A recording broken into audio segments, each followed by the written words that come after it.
We have a question from Andrea Siggs. How much independence did white philanthropists allow Woodson in the development of materials? Was their support predicated upon the understanding that his pedagogy would remain within certain limits? So this is a question that I didn't get to talk. I talk about this extensively in chapters 2 and 3 of the book because it's a very important part of the narrative.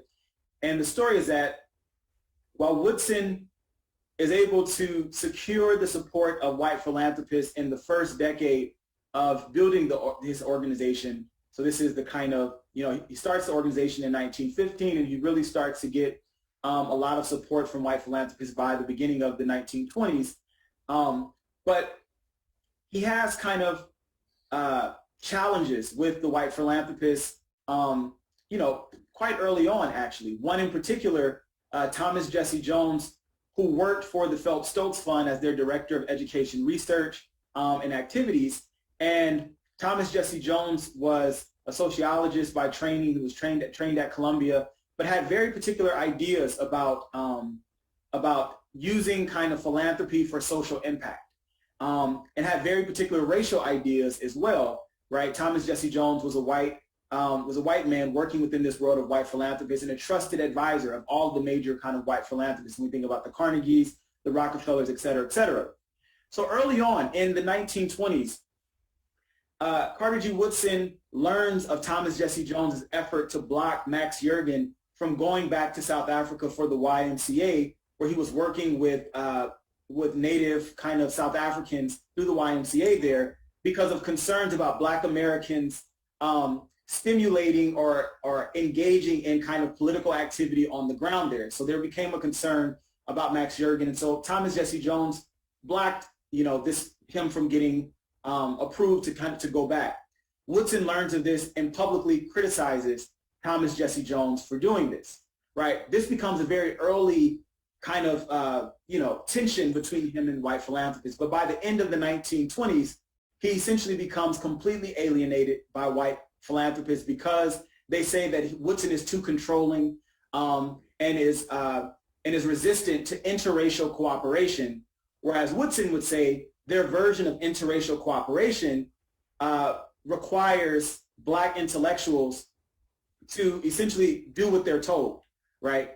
And Woodson has to leave, Howard University as well for similar reasons, because the white president of Howard University is engaging in a lot of censorship of Black faculty, and Woodson is resistant to this, right? So this is why Woodson is only a professor at Howard University from 1919 until 1920.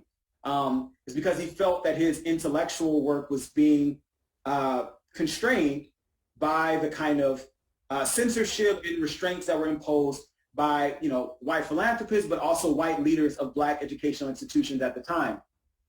So then we get to a place like 1932, where the Phelps-Stokes Fund and Thomas Jesse Jones decided that they want to create an encyclopedia of the Negro.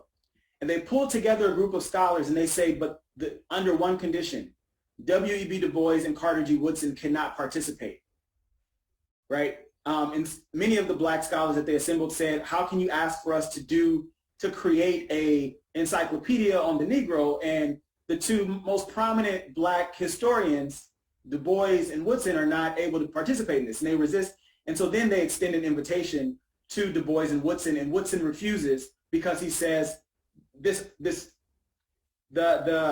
terms of the invitation to begin with tells him everything that he needs to know about the intentions of the philanthropists, right? So essentially by the 1930s moving forward, Woodson doesn't receive any major funding from white philanthropists because of those consistent challenges that we see between him from the 1920s up until 1930, right? And those are just two examples.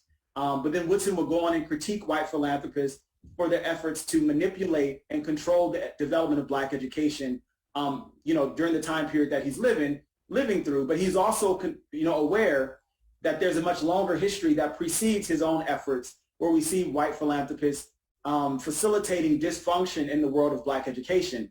We think about the Du Bois versus Booker T. Washington debate, right?